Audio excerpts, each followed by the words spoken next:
Okay, he does that too. He's like, I want you to take a look at this. There's nothing in the subject.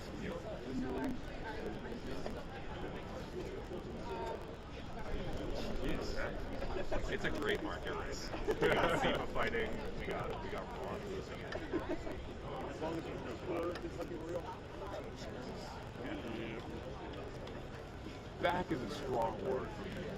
I'm not here all that often. I am enjoying watching the declare him in the photo agencies, but the federal agencies will soon be following. Those will follow.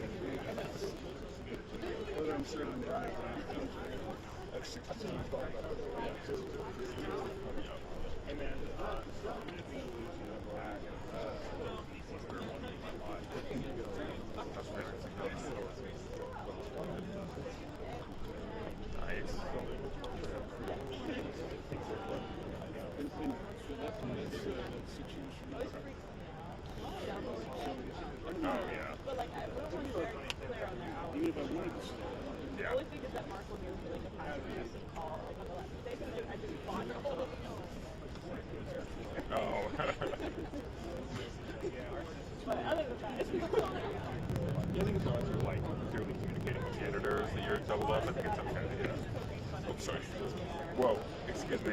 That kind of physical violence is not allowed here. You know what? No, it's a new game. No, I know.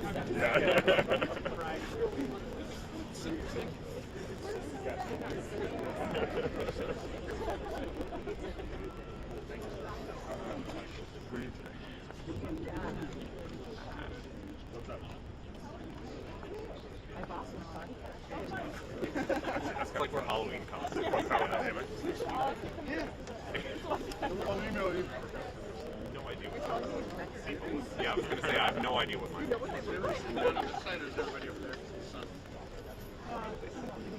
I've only texted them. Yeah. Right. Although they're not technically one yet. It's like what you're saying. I was in front of that, so I crossed this. AP does the same. Yeah. So that's what wow. We're very concerned. Yeah, you did. In fact, they were. Yeah, they were. This morning they still need everybody else. So they Yeah, that was really cool. Well, I totally walked from the inside. I walked from the outside, so they're like, oh, okay, go through security. They were the ones instituting Fridays. But I was like, there was nothing stopping me. I had Wall Street right here. They never did shit. Yeah. You could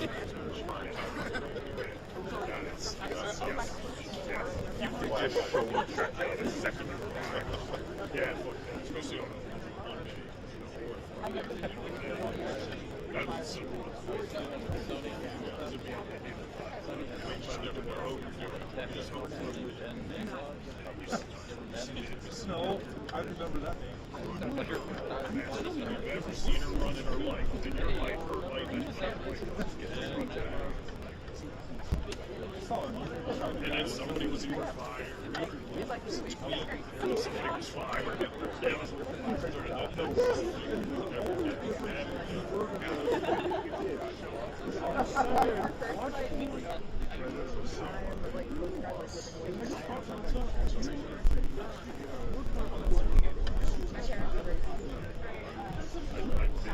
oh, that, okay, that.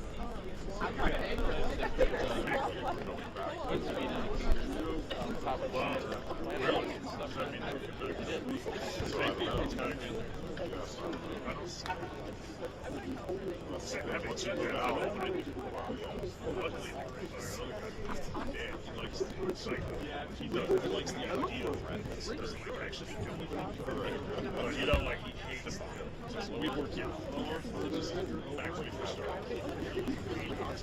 And the other things are better than they go. You got no, I can be here. Like security and in the room. Zoom has decided not to want to focus today. Oh, yeah, you couldn't get in once it started. Yeah. But I don't think there's only one. Get in there, and you have to go on stage with everybody else.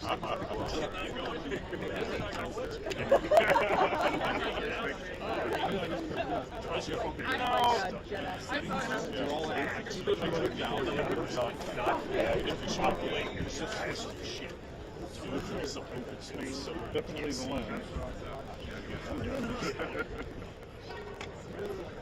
But that's what he remembers. It's bad, which is interesting. It's definitely bad.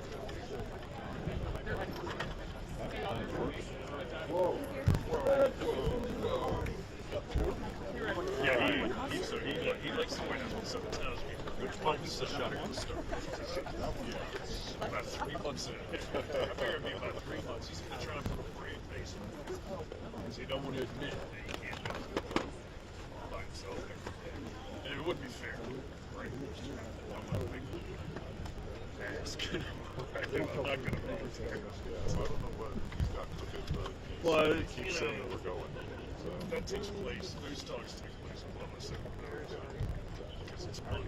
When it comes to money, it goes right to the top. That's right.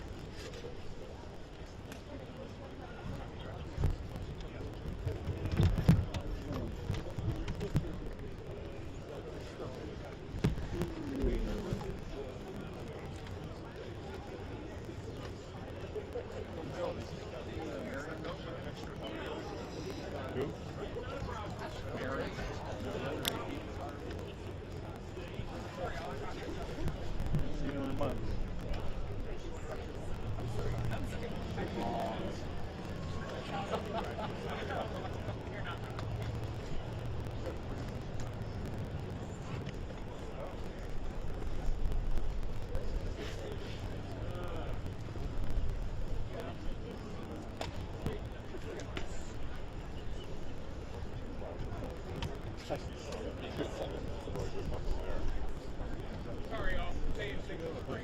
They're like recording. Sorry. He gave me heads up and then said just kidding, recording. That was great.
Good morning. My name is Richard Hudson, Chairman of the NRCC, and I'm here to tell you it's morning again in America. On Election Day, Americans sent a clear message to reject the consequences of Democrat control. They said they couldn't afford the basics for their families' needs. They didn't feel safe in their communities. Their values were under attack. Joe Biden, Kamala Harris, Hakeem Jeffries, and extreme House Democrats were the cause. Donald Trump and House Republicans are the solution. That's why voters delivered House Republicans a majority and sent Donald Trump to the White House in a landslide. I'm proud to have led the NRCC to achieve this victory. Even after Democrats spent $550 million spreading lies about House Republicans, we went on offense and flipped seats from Pennsylvania to Michigan to Colorado and beyond. The American people saw through the Democrat lies because Republicans had better candidates and a better message about what we would do to improve their daily lives. Though it was my honor to lead our successful effort to hold the House at the NRCC, I didn't do it alone. House Republicans bought into the plan. We had record member participation from across our conference, and our entire incredible leadership team worked together to make it happen. I'm especially grateful of our team leader, Speaker Mike Johnson, whose dauntless energy and hard work are the reason we're here, raising $27 million directly to the NRCC and traveling to countless cities in over 24 states to help our candidates. Thank you, Mr. Speaker. You've earned the gavel, Mr. Speaker, with your long days and relentless optimism. Now with Donald Trump as president, Mike Johnson majority, Republicans will have unified government in Washington for the first time since the beginning of President Trump's first term. And what did we do together during that first term? We passed historic tax cuts that led to the greatest economy in a generation. We supported border security legislation and building the wall, leading to historically low illegal crossings. We rebuilt our military in pursuit of foreign policy that led to peace and stability around the world. We had energy independence for the first time. Kamala and extreme Democrats, right on cue, broke it. You broke it. Now Republicans have a mandate to fix it. If we deliver on the promises we campaigned on, I'm confident the American people will reward our success. I'm ready to get back to work. Let's get it done. And now I'd like to introduce our Majority Whip, Mr. Tom Emmer. I guess he's happy that I'm going to speak. You don't get that every day, Mike. Well, I should. Yeah. That is true. Every day. 1 week ago today, Americans elected a Republican president, a Republican Senate, and a Republican House with a mandate for change.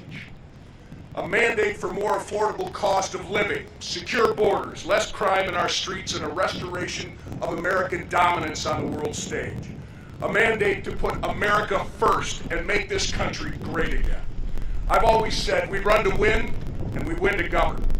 Voters gave us the wins we asked for. Now it's time, now the time for governing is here.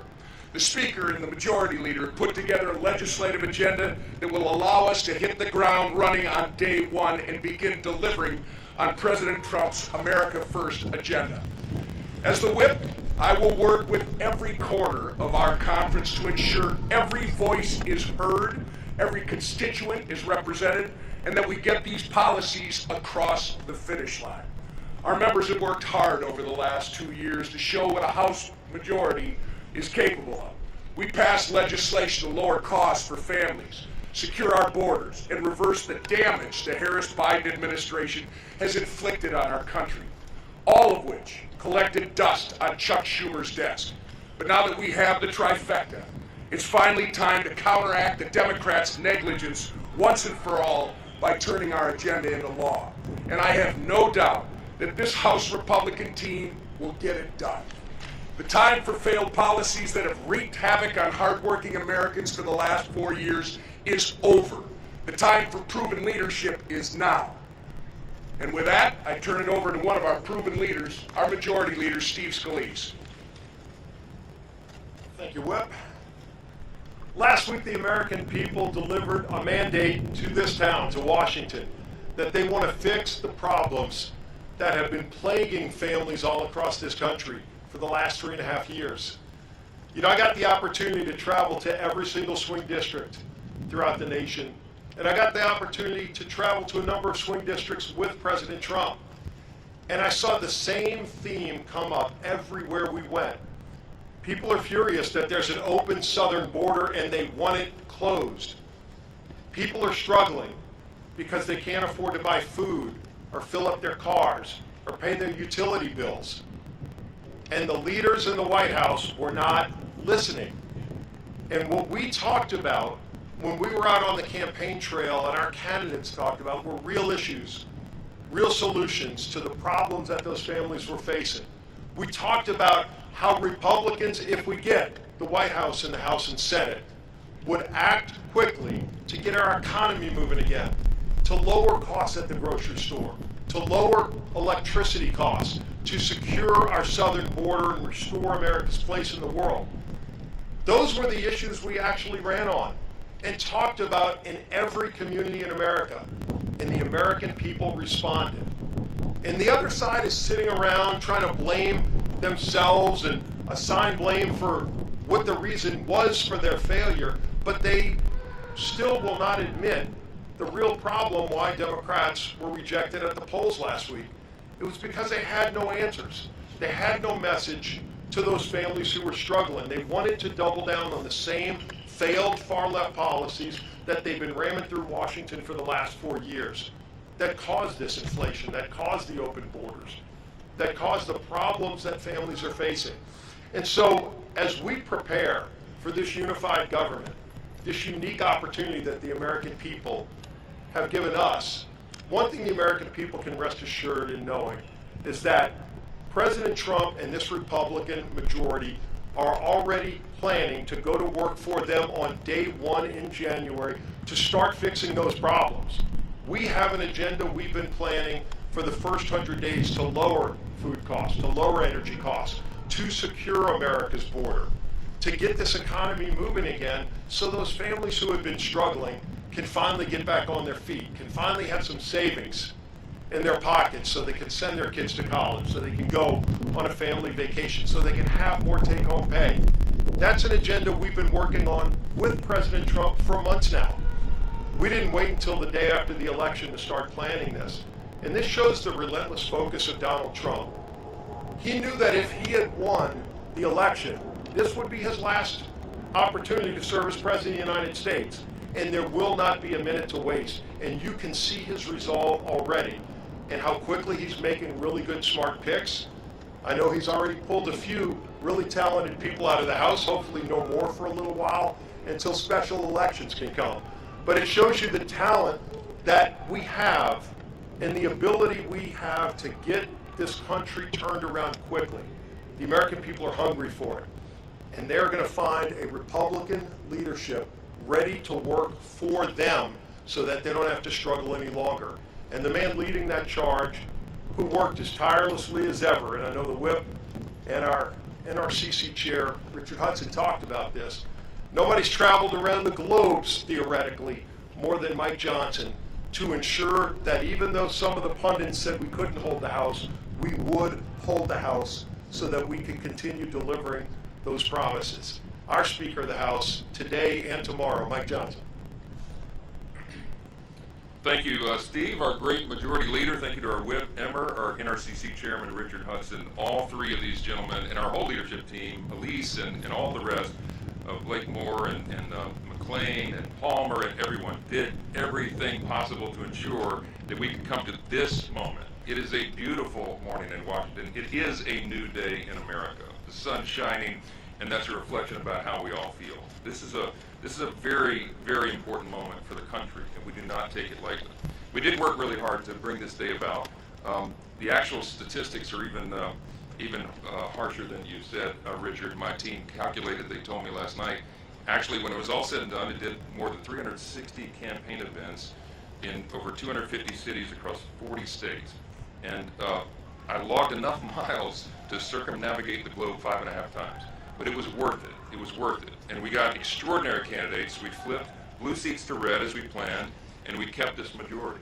We expect that the majority will be larger than last time. We still have a number of races outstanding, but we're very optimistic about those. And we are looking forward to governing in unified government beginning in January. It's true that on Tuesday, voters rejected what they really felt was the misery of the last 4 years. We're moving on and we're turning the page. And this is something that the American people desperately need and deserve. We are going to raise an America First banner above this place. And you saw a demographic shift that I was talking about on the campaign trail for over a year, with new demographics, new groups of persons who had not traditionally been with the Republican Party, who came on board with us because they believed in what we were saying. They believed the answers that we were providing for all the great challenges facing the country. And we made them a commitment to do that. And we will. And as the new members return now, we lay the groundwork for the next Congress, and we usher in this new day in America. Republicans in the House and Senate have a mandate, it's true. It was a decisive win across the nation. The American people want us to implement and deliver that America First agenda.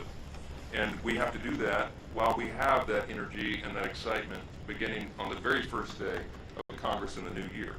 It's clear the American people do want secure borders. They want to prevent terrorists and criminals from entering the country. These things are common sense. They want and deserve lower costs for groceries and gasoline. They want us to project strength on the world stage again and not the weakness that we have projected for the last 4 years. They want an end to the wokeness and the radical gender ideology and a return to common sense in our children's classrooms and corporate boardrooms and government agencies. And we're going to ensure all that's true.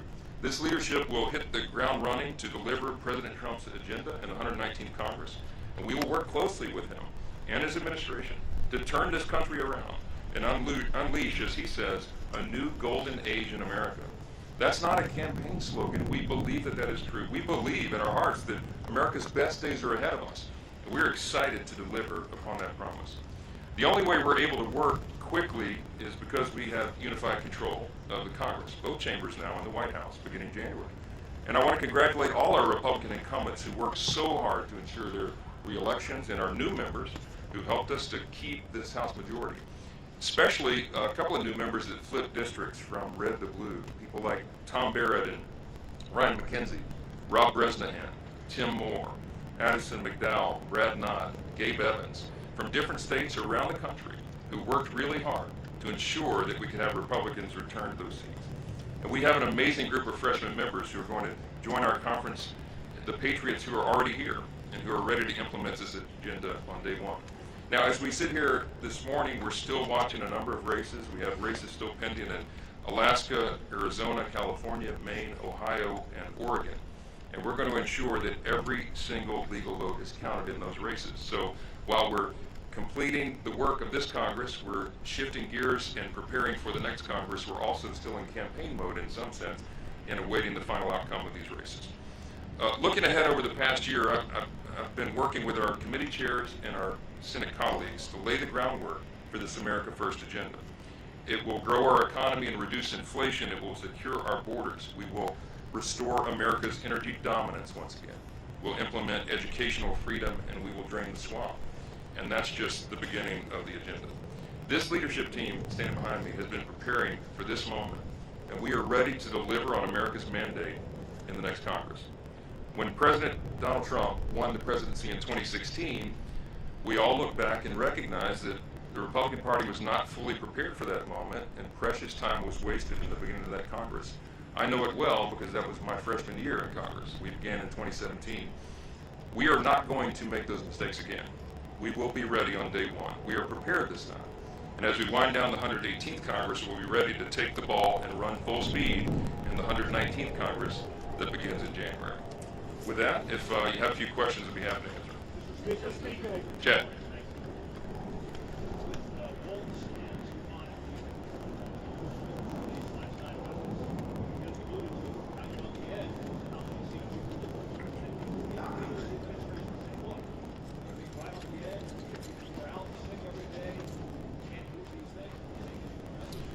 Yes, President Trump and I have talked about this multiple times a day for the last several days. We have an embarrassment of riches. We have a really talented Republican conference. We've got really competent, capable people here. Many of them could serve in really important positions in the new administration. But President Trump fully understands and appreciates the math here, and it's just a numbers game. You know, we believe we're going to have a larger majority than we had last time. It's too early to handicap it, but we're optimistic about that.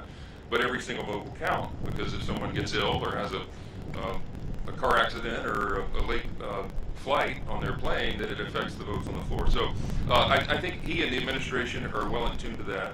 I don't expect that we will have more members leaving, but I'll leave that up to him. But yes, are we talking about it? Yes, all the time, and he fully appreciates that. Let me go here. Yes, ma'am. Go ahead. Thank you. Have you had discussions with the president-elect since the election about how he wants to deal with government funding in this conference? We talked a little bit about it. I'll be having further conversations. My plan is to be at Mar-a-Lago all weekend to iron out details on the plans ahead. So as you can imagine, right now he has a lot going on. He has to fill out a cabinet. He has to appoint his top staff, and he's beginning to do that. We're delighted with the picks so far. I think it's a great showing for the country. But he and I have both had a lot going on. So we'll be talking about that and a number of other items over the weekend. I'll see him, I think, Thursday night, and there are preliminary plans for him to come to Capitol Hill tomorrow. So we'll have lots of time over the week and in the weekdays ahead, so we'll stay tuned on all that. One second, I'll get to Newsmax next.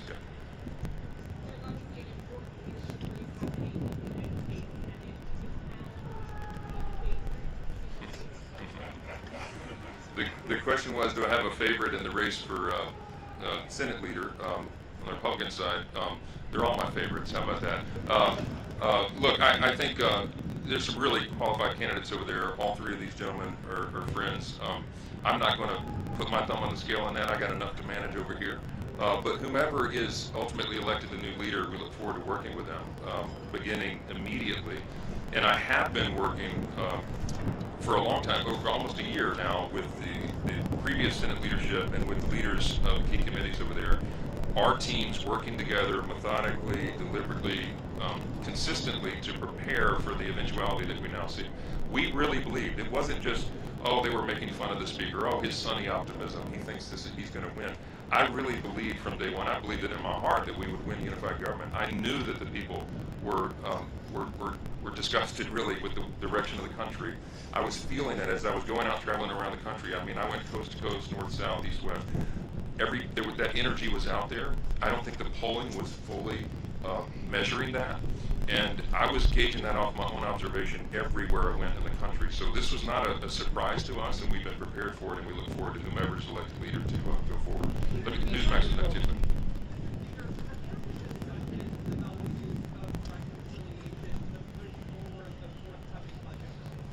Yes, we have been talking for almost a year about the use of the budget reconciliation as a method to achieving some of the desired ends. We have to fix everything.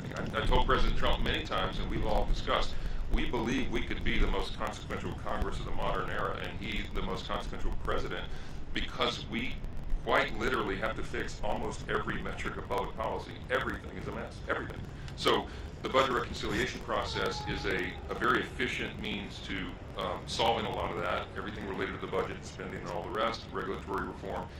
So we have lots of very specific plans on how to do that, and the details of that will come together in the coming weeks. Mr. Speaker, since you raised this, can you tell us a little bit more about what you expect from the President-elect's visit coming here to the Hill? You know, what's on the agenda in terms of... Well, I'll say the tentative, I didn't intend to break this as news this morning, but since I said it, I invited, President Trump is going to meet with President Biden at the White House. And so it was suggested, in fact, I think he said it first before I did, but that he wanted to come and visit with House Republicans. So we're working out the details of him gathering with us potentially tomorrow morning before he goes to the White House. And that would be a great meeting and a moment for all of us. There's a lot of excitement, a lot of energy here. We're really grateful for President Trump leaving it all on the field to get reelected. He quite literally did. I mean, they scheduled him almost every hour of every day for months on end, and he did that. And that's what inspired his stamina, inspired so many of our candidates and incumbents around the country to go and get more and do more and leave more on the field, because he was doing it. And I think the American people appreciate that. I think that's reflected in the mandate that he was given winning the popular vote and the Electoral College decisively. And we're excited about that, to celebrate that moment with him. He certainly deserved it. Maybe one more. Yes, ma'am.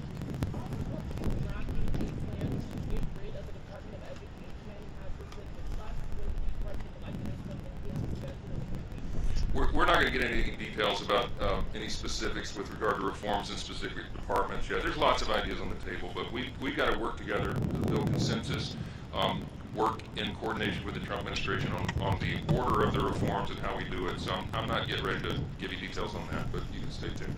Maybe one more. Yes.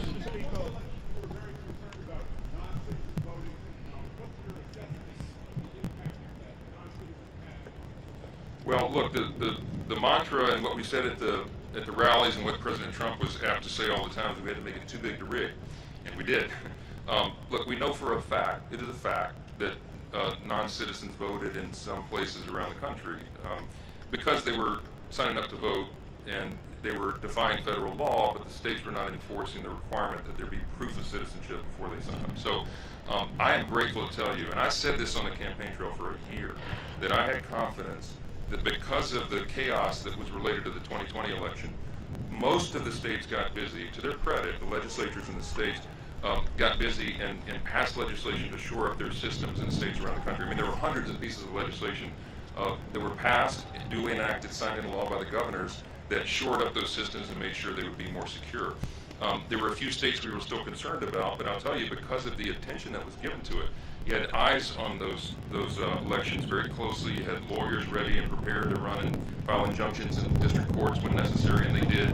You had poll watchers and precinct captains, and some of those are still working right now. There will be recounts in a couple of these races. They'll be very closely monitored. I'm happy to report to you that because of all the emphasis we placed on that, and because of all the attention the American people put on it, that I think we were able to limit to a high degree the amount of fraud and irregularity in many of the things that concerned all Americans after 2020. So that's a good sign. It's another hopeful reason, another thing to celebrate about our new day in America. So thank you all for being here this morning. We're really grateful to get to work, and that starts right now. Thank you.